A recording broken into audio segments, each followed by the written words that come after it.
Free Kick Podcast. My name is Todd, and just like the intro says, what a spectacular finish by Julian Carranza. And man, we can honestly say that every single episode, Julian Carranza has been on fire. Absolutely fantastic performance from him last night, and we'll get into all the Julian Carranza talk here and a little bit quotes from Jim Curtin after the game about his star striker's performance against CF Montreal. Make that 4 straight wins for your Philadelphia Union. 5 clean sheets in the last 7 games. 9 games unbeaten in MLS. This team's flying. And they honestly have not hit peak form yet, in my opinion. They aren't playing at the levels that we saw them playing near the end of the last season. But they're getting there, right? 9 games unbeaten, and it's just been a joy to go to Subaru Park. It feels like the whole month of May we were at Subaru Park, and I don't know. I was talking to some friends before the game and talking to some people in the press box. I was like, man, look, I'm happy that we have 3 weeks off from coming up to Subaru Park, because I've been traveling a lot, whether that be going on the road or whether it be the 2 games a week up in Chester. And I was feeling it last night before the start of the game, was ready for that game just to be over with. But, you know, you quickly get rid of that tired feeling when you get treated to a performance like we were treated to last night. And I'm curious how many of you guys feel the same way. Kyle and Julian, and I know you guys are listening too. You guys both went with me to Red Bulls Arena. You guys both went out to Colorado. You guys, I believe, went to every single home game in the month of May. So it's been very tiring here the last couple of weeks, but man, 9 games unbeaten, it's worth it. It is definitely worth it to see this team playing at the levels that they're playing at. And we got a jam-packed episode, just like I told you guys last episode, and hopefully you guys enjoyed that shorter episode when we reviewed the Charlotte FC match. Probably not going to be the case here when we talk about CF Montreal. Like I mentioned last episode too, and decided to save all the news points that I had ready for the last episode, but I was like, nah, let's not do that. Got home super late from the Charlotte game. Got off work super late on Thursday when I recorded the podcast last, and yeah, you guys know if you listen to it, it was definitely a shorter episode than what we normally have. So we have 4 news points that I want to bring up. Obviously, I'll give you guys my thoughts from the Philadelphia Union CF Montreal game.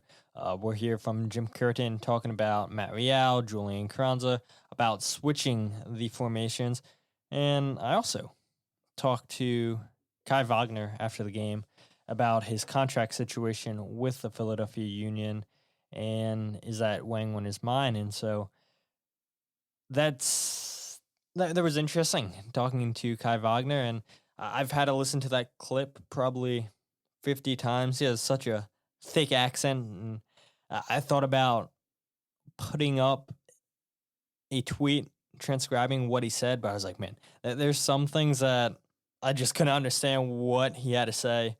And so we'll play that clip here for you guys. You guys can hear Kai's thoughts on his contract running out. Does he want to stay in Philadelphia? Does he think that he'll stay in Philadelphia? So we'll play that later on in the episode, and then we'll go over 3 stars, the goal breakdowns potentially, and then blunder of the week, depending on the time. We may or may not do goal breakdowns, but you can definitely check them out on the YouTube page, youtube.com/freekickpod. Getting pretty good at plugging the YouTube page now. And as always, I appreciate all you guys that are commenting on the videos, subscribing to the YouTube channel, putting on your notifications, watching the videos, and those interactions definitely mean a lot to me. I love talking with people that watch those videos, people that listen to the podcast, and for all you people that absolutely blew up the Twitter account last night when I posted the chants that the Union fans were singing in the second half of the game. the tifo moving around in the river end. We'll talk about all that stuff as well. And I appreciate all you guys that found that tweet, started following the podcast for the first time, the people that were retweeting it, just all the comments people were leaving in those videos. So it means a lot. Love interacting with you guys. And I really appreciate that. And I love making content for all of you guys because Philadelphia Union fans have the best fans in MLS. I don't know if we can say the world yet. Got to get to a Club World Cup, and then we can say the Philadelphia Union have the best fans in the world. But definitely best fans in MLS, and making this content, going to games for you guys to give you guys the coverage you deserve. It's all worth it, and I love being a Philadelphia Union fan. But like I said, I have 4 news points that I want to bring up, so let's get straight into the news.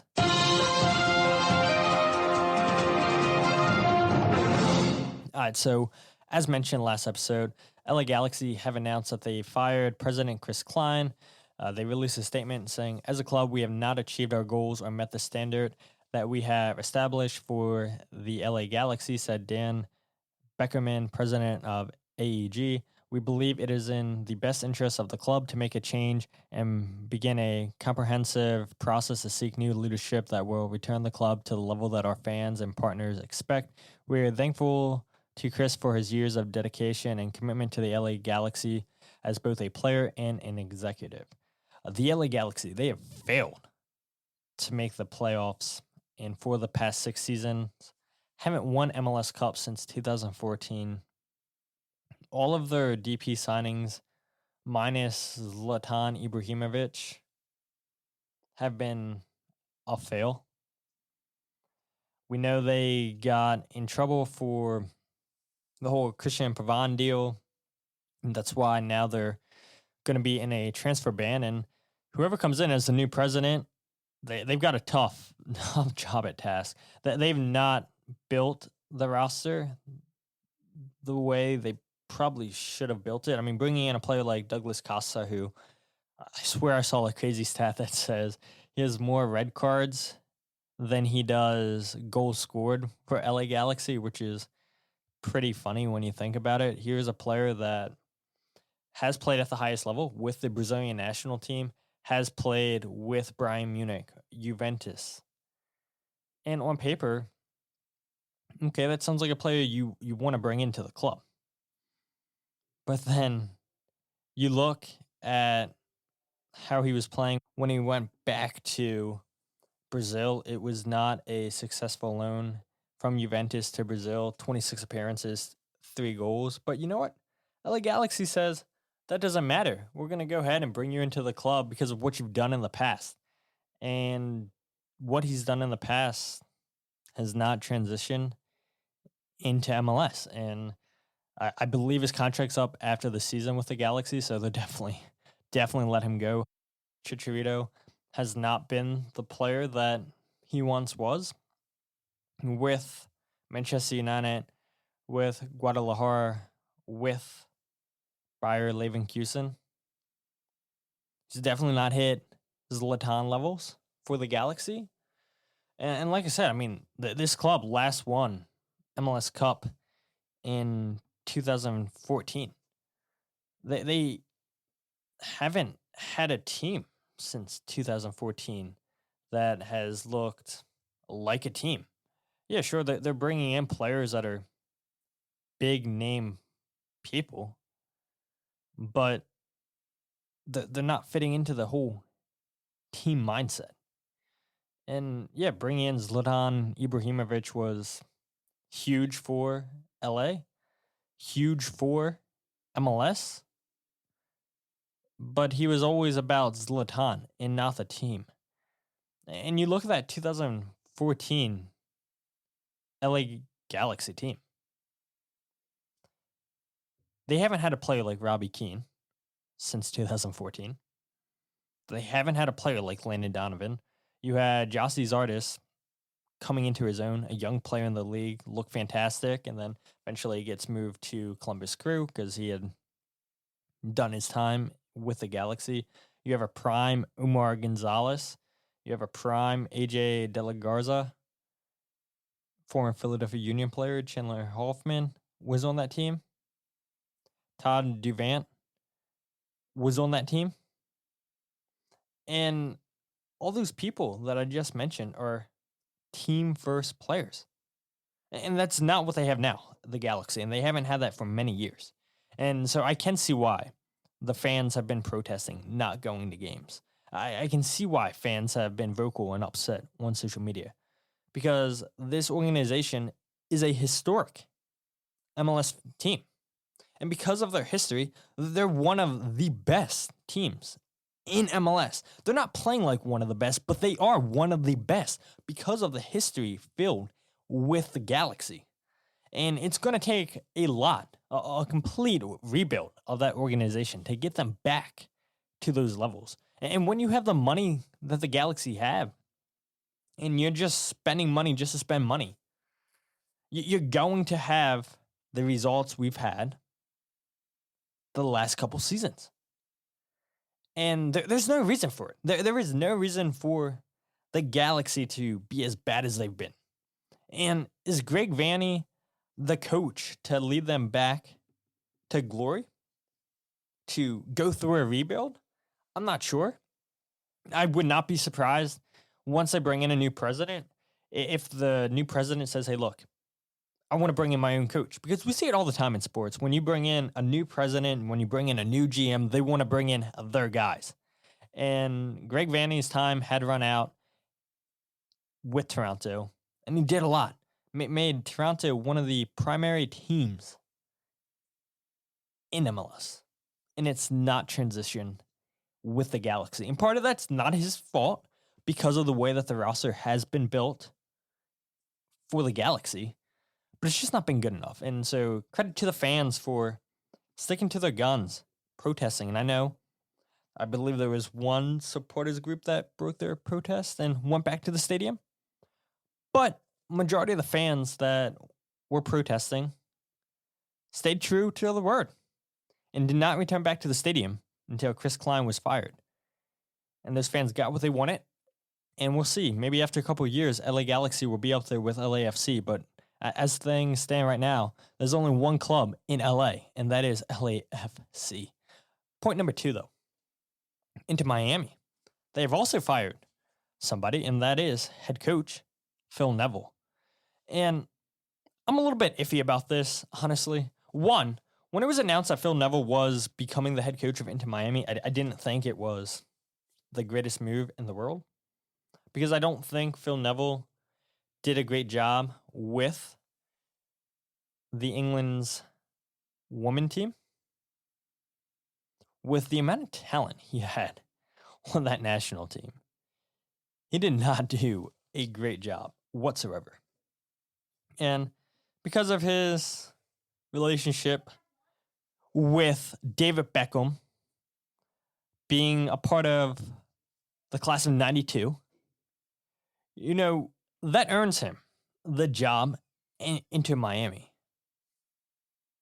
And you look at his resume, doesn't have much else as a manager.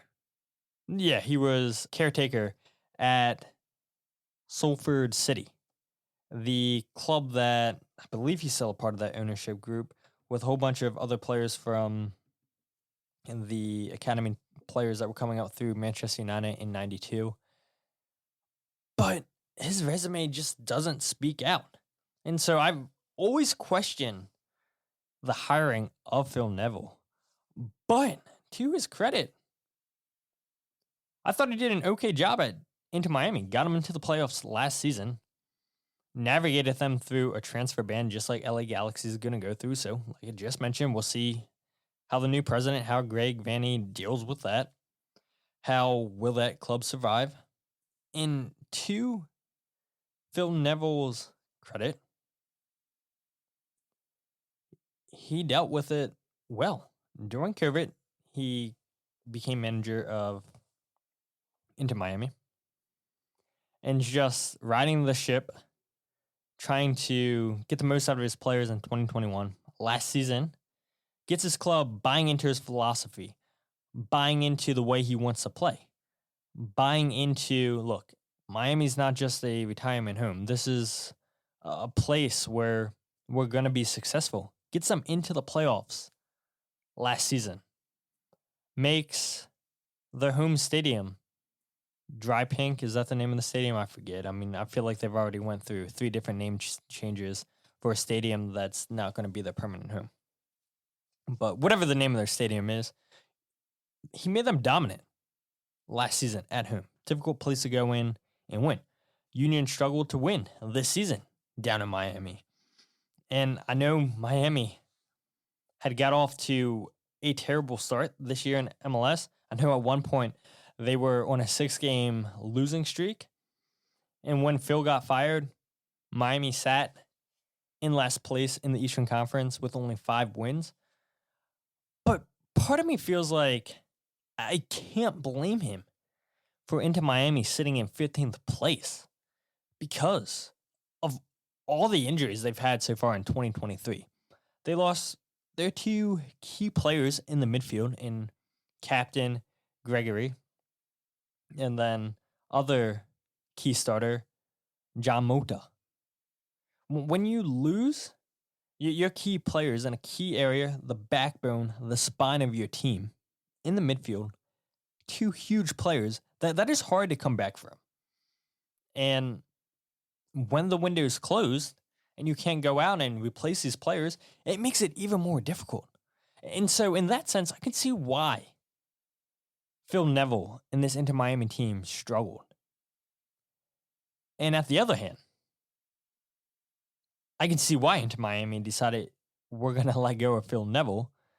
Because if reports are true that Miami have a shot of signing Messi, do you honestly think that Messi's going to play for Phil Neville? Take Phil Neville serious. A guy who had a great career with Manchester United, with Everton. But it's Phil Neville, for crying out loud. And I saw there's rumors out there that Tata Martino could potentially become the next manager for Inter Miami. And that would be quite hilarious to see how the Atlanta United fans would react to that. And it makes a lot of sense why Martino would potentially wind up in Miami. He's coached Messi with Barcelona, and he's also coached Messi with the Argentina national team. So he has experience with Messi. He has a relationship with Messi. And then on top of all that, you know who else is in Miami? Joseph Martinez. Who got the most out of Joseph Martinez in Atlanta? Tata Martino. And so I could definitely see Inter Miami going for Tata Martino, especially that he's without a job. I'm sure he would love to coach Messi, would love to coach Joseph Martinez again. And so it makes sense looking at, okay, if Miami really have a chance of getting Messi, we got to sack Phil Neville because there's no way Messi will want to play for Phil Neville. Let's bring in a manager into the club that knows how to handle Messi, a manager that knows how to get the most out of Messi, a manager that has the respect of Messi. And when you add all those things, Phil Neville does not have that. But Tata Martino does. So we'll see.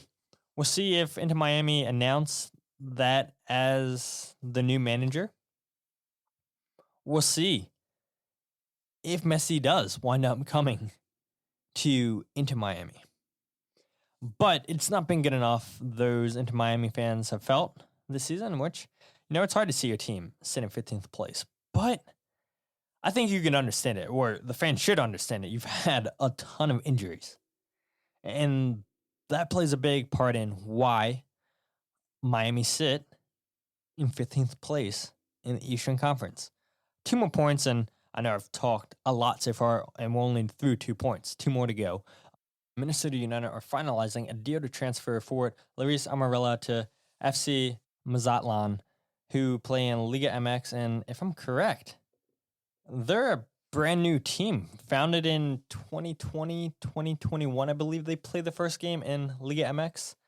And this is a team that I had no clue who they were, so I had to look them up. And when I saw that they're like a legit brand new team, I was like, who are these guys? And for Minnesota United to get something for a player that when he first joined on loan in 2020 during COVID, he looked to be a promising player.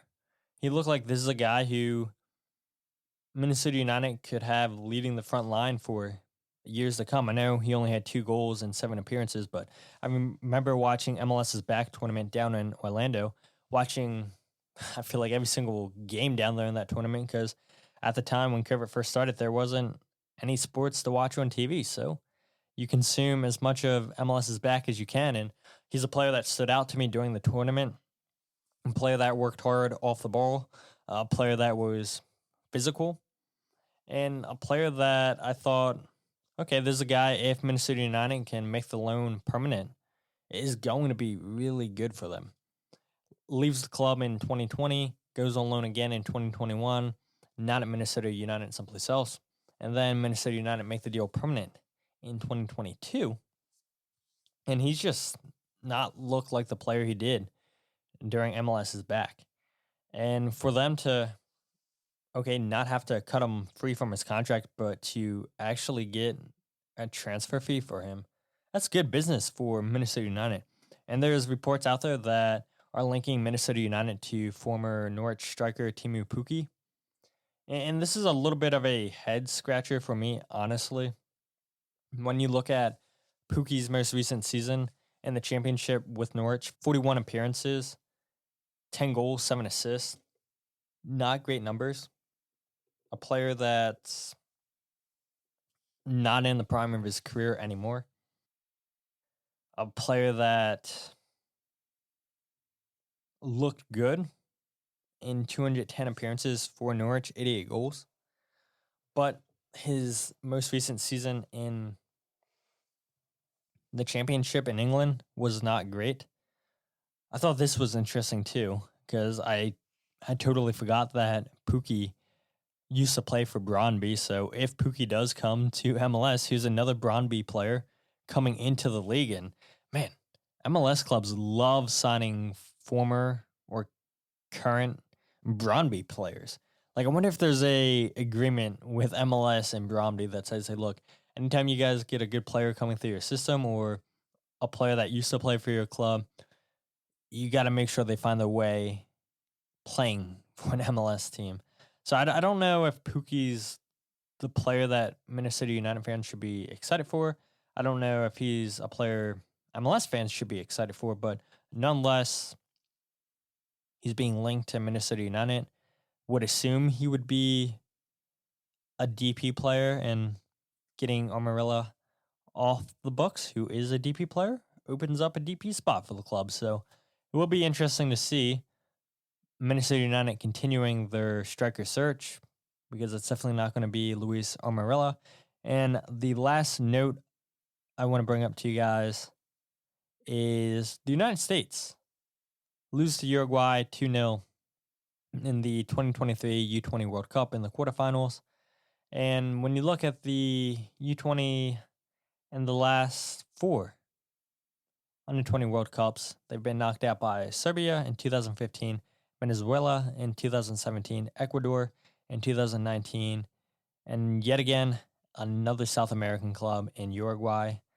And that just means that Jack McGlynn, Quinn Sullivan, and Brendan Craig will be coming back to the Union. So adding more players to that depth.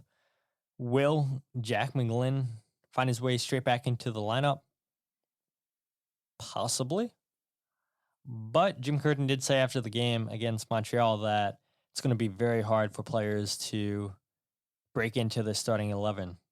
We've got a tight group right now. They're playing extremely well. So I'll be curious to see if Jack McGlynn goes straight back into the starting 11 like he was prior to leaving for the U20 World Cup. But that's something that the Union fans can pay attention to. I'm sure Jim Curtin will give us an update sometime midweek about the plans with Jack McGlynn.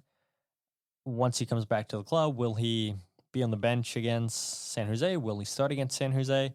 I'm sure Jim Curtin will give us some kind of an update. I'm sure he won't give his starting lineup out right away, but we do know it a little bit that Bizo is going to go away with the national team.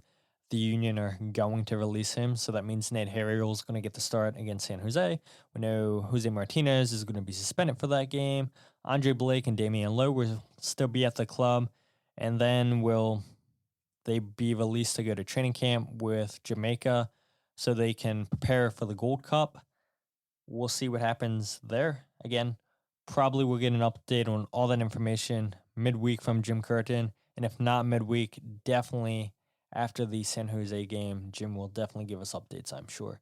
But those are the 4 news points I want to bring up, and we're almost 30 minutes into this podcast, so we're definitely not going over the goal breakdown. You guys have to check out the YouTube video for that. So let's go ahead and talk about that Philadelphia Union CF Montreal game. And before I can even talk about that game, I've got to talk about the atmosphere in Subaru Park last night. Was it as loud during the playoffs? No. Was it up there with the most energized crowds I've heard during the regular season? 100% yes. And there will be plenty of podcasts talking about that atmosphere this weekend at the Sub, I'm sure. Well, at least one podcast will be talking about that atmosphere, and that's going to be Kyle and Jillian's podcast, The One Team We Can Agree On. So I'll be curious to hear their thoughts sitting in the river end, how they experienced the atmosphere compared to my experience sitting in the press box. And that second half was something just really, really special. With a full stadium chanting the sha-la-la-la-la-la, sha-la-la-la-la-la, hey, Philadelphia, you chant. KSU had tried previously getting that chant going, and it didn't initially catch on. But credit to them, right? They decided to do the chant again. And for whatever reason, the chant actually caught on when they decided to do it again. And when they started again, it was just between them and the Sons of Ben. And then the chant started to reach the 133 side, and then under 105, which is under the press box. And when you had part of their sides and then the whole river end going at the chant, it was really loud. And you had that chant going on for about 3 or 4 minutes again. I recorded a ton of videos on the Twitter account at Free Kick Pod if you guys want to go ahead and check them out. I'm sure a lot of you guys listening to the podcast have already seen those videos, and a lot of you guys that are listening to the podcast were also in the stadium live, got to experience that atmosphere. But after 3 or 4 minutes, I started noticing around the sides this chant expanding further and further. And then the chant eventually wound up reaching the section under the scoreboard. And so 5-6 minutes into this chant, we have the full stadium chanting, sha-la-la-la-la-la. And then I noticed, I believe it started in 136, I want to say. I noticed some fans put the flashlights on their cell phone. And so every time that it was the river end's turn to go sha-la-la-la, these fans would put the light on their cell phones. And then when it's not time for them to do that part, they'd put away the lights. But then I started noticing more and more people in the river end started pulling out their phones. And then more people around the sides and the other end of the stadium pulling out their cell phones too. And so you're getting more and more people pulling out their phones, still chanting this chant. And we're a good 8-9 minutes in. And you're seeing cell phone lights all over the stadium. And the ball's going out of play. And the fans are continuing to do this chant. And the only moment that stands out to me is in 2019, I believe it was, against Houston Dynamo, when KSU first originally showed this chant to everybody. And the stadium brought into that chant in 2019. And it's been here the last couple years, but it hasn't been a full stadium ever like it was last night. And so seeing something grow so organically, something where nobody's forced to pull out their cell phones and show their lights, where fans aren't forced to look at lyrics on their phone, look at lyrics on the board. It's something so simple, and it catches on and creates this fantastic atmosphere around Subaru Park. And all in all, that chant lasted about 10 minutes. And that's the longest I've ever heard that chant. And you could tell that the fans were energized all night long. And hopefully that's something that can continue the rest of the season. And I know the next time that this chant gets brought up and they try to get the whole stadium into it, it's not going to happen, because I thought the same thing in 2019. I was like, wow, this is going to be the new thing going forward. Everybody's going to be brought into the chant, whether we're winning or losing. And it hasn't happened. But last night it did. Full stadium buying into this chant. Will we have back-to-back games against Inter Miami when this chant's going full stadium once again? We shall see. But the atmosphere has been fantastic from KSU, from the Sons of Ben, from all the other Union supporters in the stadium the last couple weeks. And of course, winning helps. And when you're blowing out teams, of course that helps as well. But I just couldn't help but smile the whole time in the press box. And I'll be honest, I wasn't even watching the game the last 10 minutes because I'm just watching fans enjoy the atmosphere, having a good time, watching the Sons of Ben. I called it a walking tifo, I think, on Twitter, where the tifo started around 1:39 and the fans are just pushing it throughout the river end. And I was like, that is really freaking cool. I don't think we've seen that before. And if we have, I've completely missed it, but it was very noticeable last night. And those are the kind of atmospheres that this team deserves every single night. And for the most part, the Union fans do bring it. But you've never truly had the full stadium doing a chant. And watching these fans clapping, watching the fans get into this, be so excited. That's a moment that's going to live with me for the rest of this season. Who knows for how many years? I mean, that's a core memory right there. And hopefully we can continue to see Union fans buying into chants and just creating an atmosphere, like I said, that these players and coaches deserve. But well done to all the Union fans that participated in that chant last night. Like I said, I'll be curious to see what Kyle and Jillian have to say about being involved with that chant. But focusing on the game, I know Jim Curtin said that he didn't like the back and forth this game brought in the first half. Montreal had two really good looks with Broguier and Lapalainen. And it starts with Bueno and Harriel getting caught too high up on the field and the Union's attacking half. Great ball in from Hamdi and Ibrahim, who had a fantastic flick one to Lapalainen. Ellie and Glasness were both caught too high up in the Union's defensive half of the field, and Glasness doesn't follow the run of Lapalainen.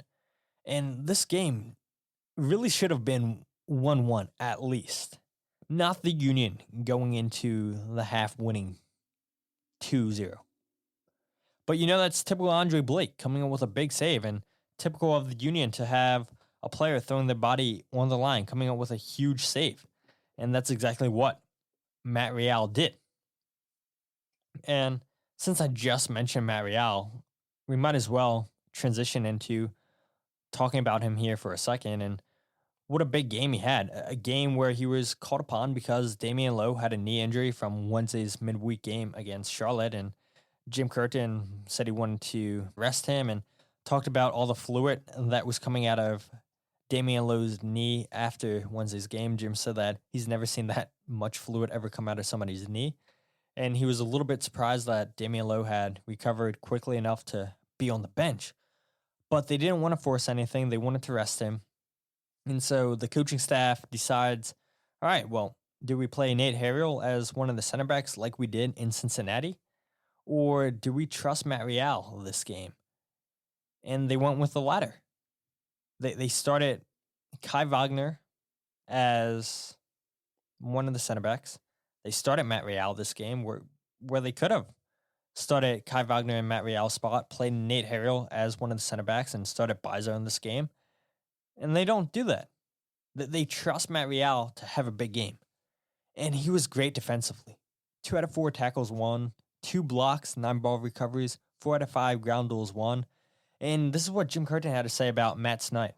So again, he falls into the category where he could start on a lot of teams in this league at a position that's very, very, I'll just say, poor in this league, left back. So we have the luxury of having 2 really good ones. He happens to play behind the best one in Kai, and that's unfortunate. But again, another guy that has had a great attitude and mentality, and is getting better and better. And is still young. I know we all think, and it's because it's true, Matt's been around for 5-6 years now, but you still look at his age, and he still has so much ahead of him, and he's such a good young defender. So happy for Matt. He contributed in a big way. In some ways, I think if you gave him a run of games as a left wing back too, that could be a really good spot for him because it lets him get forward well. You can see how good he crosses the ball. He can actually shoot very well too. He didn't get too many opportunities tonight, but he can lock his ankle and really hit a ball. So I liked what I saw. He did a great job, and he'll get more and more minutes if he continues to play like that. It's great. Yeah, and that's the good thing about Matt Real is he is super versatile. He can play multiple positions, like Jim said. Give him a run of games as a left wing back, see what he can do. Can play as a left back. We've seen him play in the midfield as one of the 8s before. So I've said it multiple times in the past on this podcast.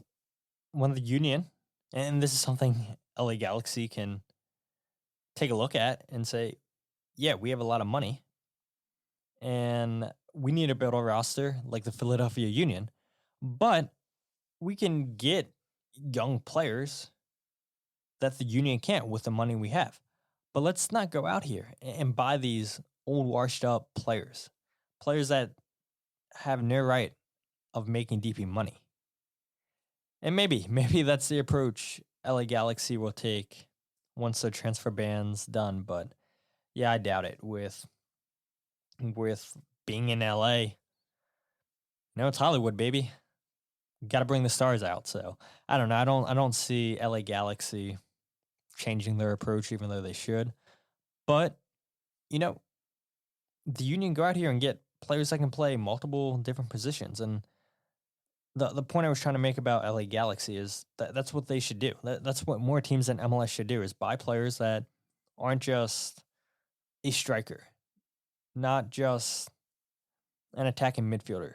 Players that, okay, if we change the formation up, we can still get that player into this lineup.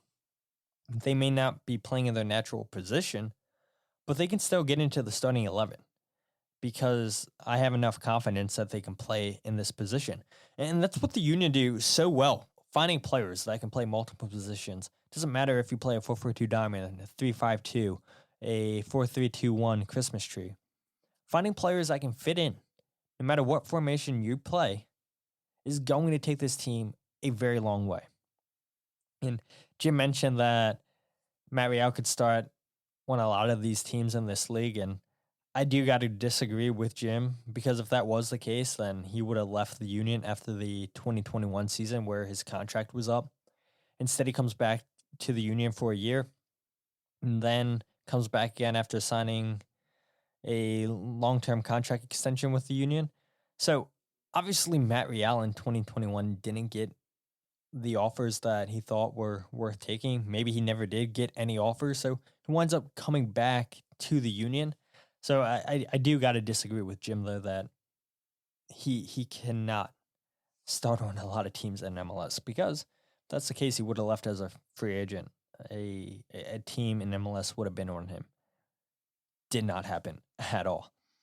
But, maybe Matt Real, maybe he will eventually be the starting left back for this team. I mean, it's definitely not the case right now. Like Jim said, he's playing behind the best left back in all of MLS, and Kai Wagner. And again, will play Kai's thoughts on staying in Philadelphia here in a bit.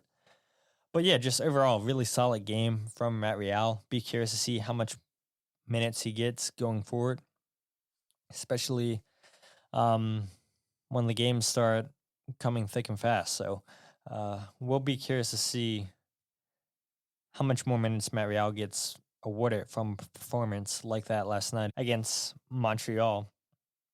I also want to talk about what was happening with the Union's press, just causing all sorts of problems for Montreal. And the Union had them pinned down pretty far in their own half. It was difficult for Montreal to pass out of the back, something that they love doing every single game. And I thought the Union just, Jim said he didn't like the back and forth, but the back and forth, the high press in Montreal's half was causing issues. And yes, Montreal had two really big chances because of that high press, because the Union were pushing so high up and not always winning the ball. And Montreal had chances to score. Like I said, this game shouldn't have been Union leading going into the half at 2-0. A little bit fortunate that they were. But yeah, the high press was great last night. And it was great to see the players notice that in the second half, where I don't know what happened, where the Union for the first 15 minutes seemed like they were okay just allowing Montreal to possess the ball, allowing the Montreal players just to play from out of the back. And I'm sure maybe part of that is because the Union were up 2-0 and they were just waiting for their times to hit Montreal on the counterattack. But then after those 15 minutes, I don't know if the Union got bored or something. Then we saw the high press coming right back out. And maybe part of it was the Union just conserving their energy. I'm sure that probably was part of it. But after those 15 minutes in the second half, then it was high press after high press the remaining of the game. And yeah, Montreal just looked completely uncomfortable when the Union brought that back out. I thought the midfield for the Union, I thought they were okay. Liam Flach got dribbled by quite a bit by Montreal players, and maybe part of that was because he was playing next to Jesus Bueno and not Jose, so the chemistry isn't there between those two. And just like Jim mentioned last game, Leon and Jose building a really good understanding of when one of them should push up, when the other one should sit back. Both Leon and Jesus played too many safe passes, too conservative when they're playing square and back, not playing these line splitting passes, which, you know, is probably fine because neither one of those guys are playmakers. They were always trying to get the playmakers on the ball. So I guess like credit to them for realizing, okay, let's get Daniel Gosling, let's get Julian Carranza on the ball. Let's get Kai Wagner on the ball. And so let's try to move this ball quickly. And so we're going to play backwards. We're going to play square. We're going to play these short passes in front of us. And I guess that's fine, but after seeing Jose Martinez the last couple games, playing those risky passes, playing into space, and then you go to a more conservative approach with two conservative players, yeah, it makes you say, oh, man, not a great game by the midfield, but I mean, that's the kind of players they are. They don't take risk, and they're not going to do much that's going to cost you a game. So I guess that's fine. And when the Union were up in this game, getting the ball to the front three quickly from their wingbacks, I guess it's fine when you're not asking your two defensive midfielders to play faster, to be the playmakers like Jose Martinez is asked to be. So just okay, in my opinion, from the midfield, but overall super impressive from the Union.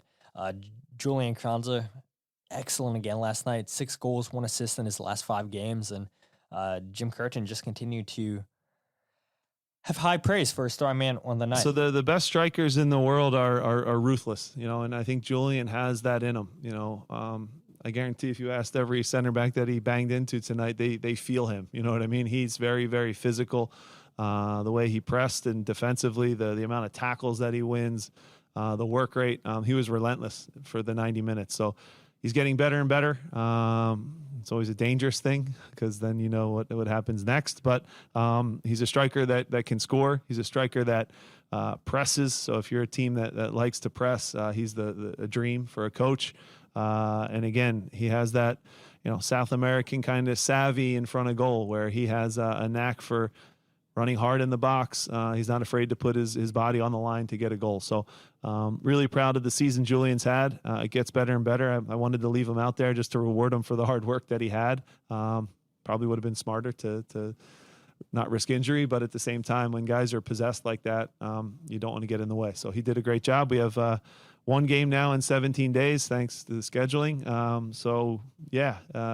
We can recover and the guys will be fine. I don't know about you guys, but did it kind of feel during that soundbite that Jim Curtin's trying to promote Julian Carranza, trying to build up his value, trying to get people, clubs interested in paying attention to Julian Carranza? I don't know. That's the way that I took it, listening to Jim saying, what happens next with the way that he's been playing.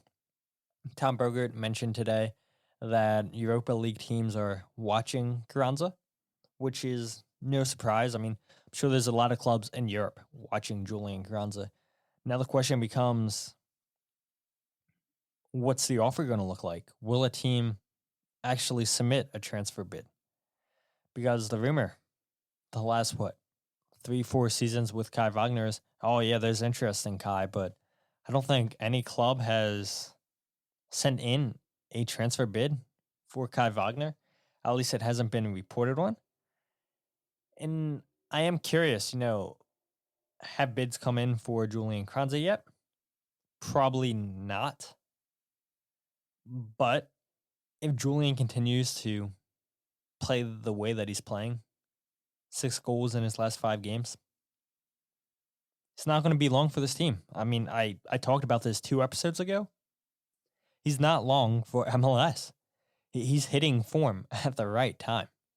You heard Jim Curtin talking about, he's a striker that any coach would love that plays a pressing style. And now Julian Carranza is consistently scoring. He's not going to be here much longer. I really do not think he's going to be here much longer. 9 goals on the season, tied for the second most in MLS.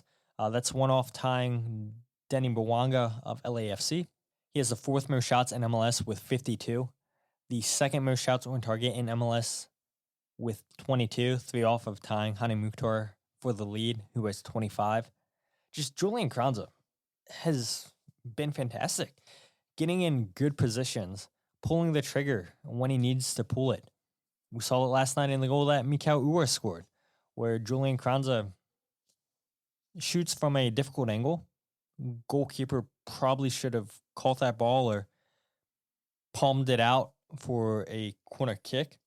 Terrible goalkeeping, and we'll talk about that in the goal breakdown. And credit to Mikhail Uhre for being in the right place in the right time. And he told me after the game, he said, 99 out of 100% of those times, you're not going to get a chance on the rebound. And it happened to be that one time. And Mikhail's going to take that opportunity. And it's a tough little finish, but well-deserved goal for a player who's been working his tail off the last couple games. And I think that's 3 goals this season against Montreal for Mikhail.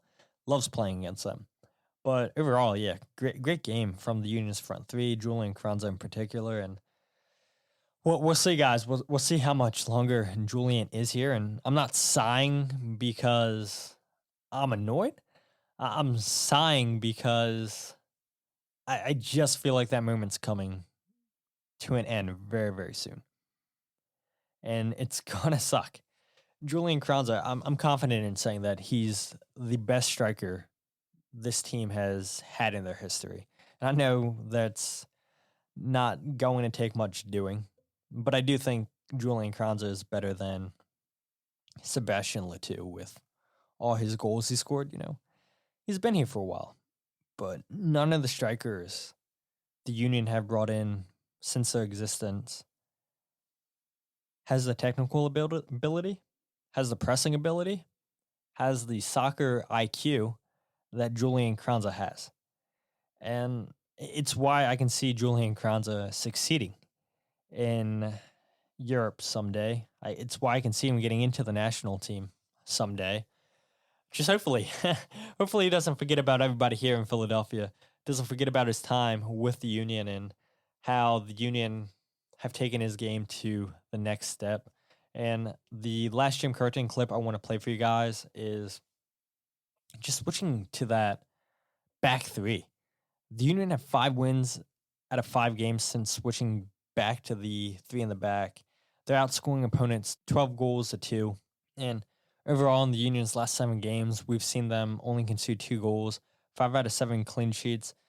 Missing Jose Martinez next game, like I mentioned at the beginning of the podcast, against San Jose because yellow card accumulation. But I think this team's going to be good. And we saw it last night when they decided not to start Jose Martinez. But this is Jim Curtin on playing with 3 in the back. Yeah, it's a combination of both. I'm not a coach that when things are going well that's going to jump in and change formations too much. We've been a 4-4-2 diamond team, but we've had some real success with this back three, and it's grown on me. We've been difficult to play against. And, the players deserve the credit for that because we didn't have the opportunity to train it a ton because we've been playing so many games, like you said. But they've stepped in and it suits some guys' skill sets. Part of it is, when you're missing Bedoya, we wanted to get our best 11 guys on the field, and Damian was part of that. So we said, let's try 3 center backs. And, the players have done really, really well and not giving up a lot of goals and a lot of chances, which is a coach's dream. So, yeah, happy with where they're at. But, yeah, part of it is the busyness, getting some fresh legs in, but also, not having Alejandro and kind of going with putting your best 11 guys out there. Damian's been really good, and getting him on the field has been a good thing for us. Yeah, and just because Jim Curtin's feeling comfortable in this formation, he's starting to buy into this formation. Kai Wagner also told me after the game, once LA's fit and healthy, they're going to switch back to the 4-4-2 diamond, which is a formation that Kai says he prefers more than the 3 in the back because he can be on the ball longer. He gets involved in the attack a lot more than he does playing a 3-5-2. We see the Union play through the middle a lot compared to playing out wide when they're playing in the diamond. So a player that is as dominant as Kai Wagner is offensively, I can see why he wants to get back to playing the diamond. But I think we've seen a really good showing from Kai Wagner in this 3-5-2 system. And since we're already talking about Kai Wagner, I might as well play this clip for you guys. You guys can see how much you make out. And this is what Kai had to say on his contract situation in Philadelphia. Your contract runs out at the end of the season. Is that something that's been weighing on your mind, or do you just let your agent deal with all that? Now, of course, it's something in your mind. For me, it's like probably my last day in Philadelphia. Just try to get do my job, like get as many minutes as I can. Like here still in Philadelphia, I really enjoy it here. But like at one point, you probably have to say, okay, that's it. But like until the last minute, I would be very glad. Sure. You've talked about wanting to go back to Europe. You're not been shy about that. With that in mind, do you think about going to Europe would help your chances getting into the national team potentially? Nah, that's not in my mind at the moment. In my mind at the moment, it's just like to keep winning, to just keep going, like win here, everything about with the Union, and like what will happen in the future. It's not now. Now it's like Philadelphia Union. So the second clip, the second answer from Kai Wagner, talks more about, it's about the Philadelphia Union, but you heard it there at the beginning in his first answer. At first, I thought that he said this was my last game for the Philadelphia Union, but after listening to that like 50 times now, I'm pretty sure he said this is his last year, not game, in Philadelphia. And he's a player that's not been shy about wanting to go back to Europe. And I do ultimately think Kai leaves. Yeah, I think one, some words in there was hard to understand what Kai was saying, which makes sense because English isn't his first language. But for the most part, he communicates very well when he's speaking in English. And always enjoyed talking to Kai. Kai's, a player when he first got to the club who wasn't happy speaking to the media. Maybe he was more shy than not wanting to talk to the media. Maybe that's what it was. But the last 2 years, he's become comfortable. At least that's been my experience with Kai. And Kai is definitely about Kai Wagner. That is 100% for sure. But I don't think there's any issues with a player being about themselves. You want players like that as long as they have the mentality that, hey, look, I've got to do my job for the team, but I don't mind talking about myself. And Kai Wagner definitely does do his job for the team, and he's definitely not afraid to call out other players. And I've talked about that or played a clip a couple of episodes ago, or maybe I read a quote from you guys. I forget what I did, but yeah, Kai's been fantastic to deal with in the locker room, and I thought it was interesting just to hear Kai say, yeah, of course it weighs on your mind being the last year of his contract. And I had to ask him about the national team, right? Because, you got to figure that I've said it before, too, on the podcast, that Germany doesn't have great left backs. Kai Wagner, best left back in MLS. If he goes to a decent-sized club in Europe, I could definitely see him getting a chance with a national team just because Germany have no good left backs. And is Kai Wagner the answer to the left back position for the German national team? Probably not. But it doesn't hurt to at least give him a try. And they're definitely not going to give him a try playing in MLS. And that's why I asked Kai Wagner, going back to Europe, is that part of the reason because you want to try to get into the national team? And he says no. So maybe Kai says something completely different if he winds up back in Europe. But yeah, those were Kai Wagner's thoughts. Hopefully you guys could pick out most of that. The audio wasn't great recording in the locker room. Hopefully the sound comes out loud enough for you guys. Shout out to Brad for trying to remove as much background noise in that clip as possible so you guys could hear Kai Wagner and my questions to him. But let's go ahead over the 3 stars quickly. I don't even know why I'm doing this, honestly, because you guys know 3 stars already. Number 1's obviously Julian Carranza. 2 goals, 3 out of 4 aerials, 1. 2 chances missed. Definitely should have had a hat trick on the evening, but again, you can't fault Julian Carranza for not getting a hat trick. Okay, maybe you can a little bit. Definitely should have had that tap in the second half. Completely skies the ball over the crossbar. But he shows up in the right place at the right time. That first goal that he scored, it's a top goal. To have such a little angle to shoot at, to bend that ball into the far bottom corner. Terrific vision and terrific finish by Julian Carranza. And it's why, plays like that is why I say Julian Carranza is not long for the Philadelphia Union or MLS. Number 2, Daniel Gazdag, 1 assist, 5 chances created, 6 out of ground duels, 1. Fantastic night for Daniel again, defensively and also creating. It's a player who, Daniel Gazdag doesn't create enough goals. Or what? In week 17, and Daniel Gazdag's almost at 10 assists. I got to pull it up real quick. He should have 8 or 9, I believe it is. 8. Yeah, so he's tied for the league lead with Thiago Almada of Atlanta United. They both have 8 assists. Daniel Gazdag has 7 goals. Yeah, 10 assists is all Daniel had last season, and he's at 8 already in 15 games played for the Union. He could wind up with 15 assists this season. You don't know. And then number 3, Kai Wagner. 2 out of 2 tackles, 1 block, 1 interception, 6 ball recoveries, 3 out of 5 ground duels, 1. And great performance from Kai Wagner.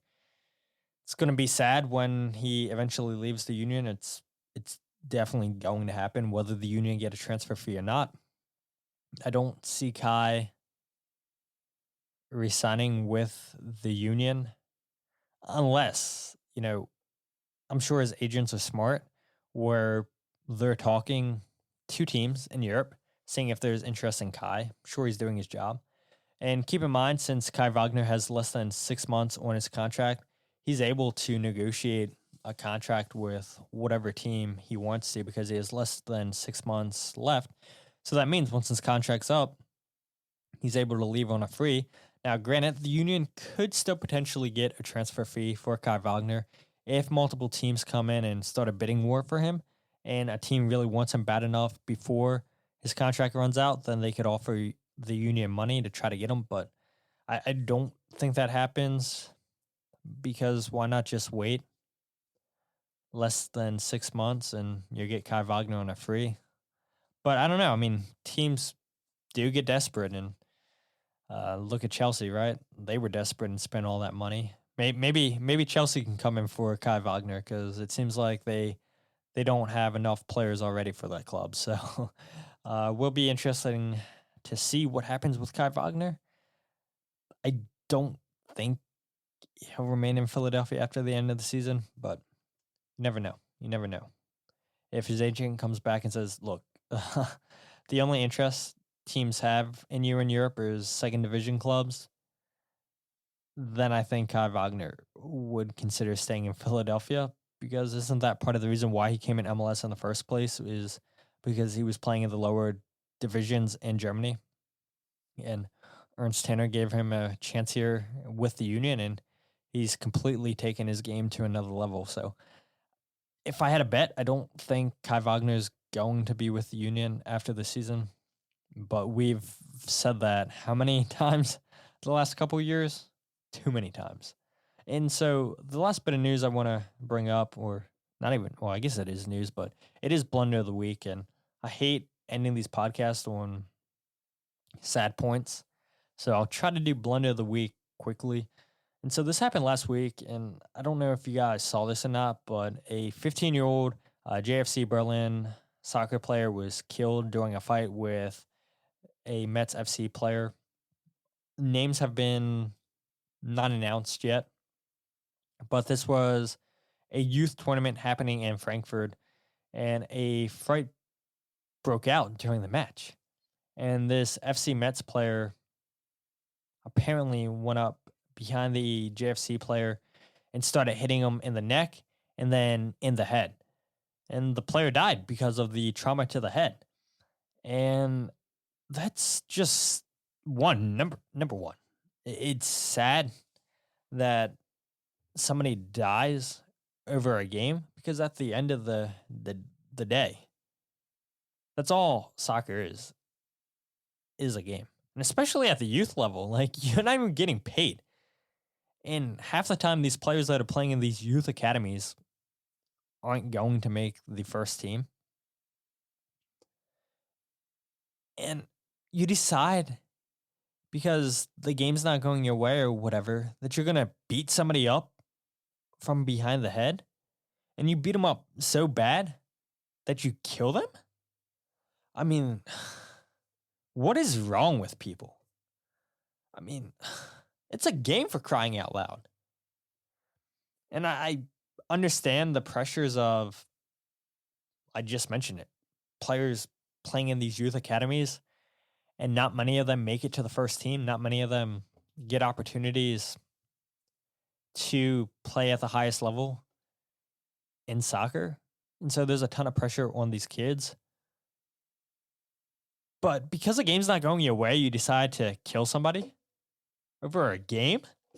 What is wrong with you? So once more information comes out about this, I'll definitely bring it up on the podcast. So that's something I want to make you guys aware of. And like I said, I hate ending the podcast on sad stuff that's going to make you angry, but had to do it. Had to make you guys aware of that. If you guys weren't, I'll leave a link to that story in the show description. And if you guys aren't following the podcast on Twitter, Instagram, or Facebook, follow at Free Kick Pod, wherever you get your podcasts, The Free Kick, the YouTube channel, youtube.com/freekickpod. As always, like, subscribe on all the social medias, on YouTube, wherever you get your podcast. Helps the podcast out a lot. It, shows more people, hey, look, you haven't heard of the Free Kick? We're going to recommend this podcast for you. And so that's how more and more people find out about the podcast. Did not go around the stadium interviewing fans because it was way too windy once I made it up to Chester. And I'm like, man, the audio is going to suck for this if we try to interview fans. So I decided not to. So the next chance we're going to have is Inter Miami, June 24th. What are you guys going to do? No Philadelphia Union game for 3 weeks? That's a long time. And we should have a San Jose Earthquake preview this week. I talked to Ted. He said he'll get back to me sometime this week. Let me know what times and dates work for him. So we should have, like I said, a San Jose preview episode for you guys. Enjoyed my conversation last year with Ted. So looking forward to him coming back on the show and talking about a San Jose team that's been playing fantastic. Got a draw last night against Colorado in Colorado, which it's kind of funny that Colorado is the only team in MLS to still not win a game at home. And we talked about Phil Neville at the beginning getting fired.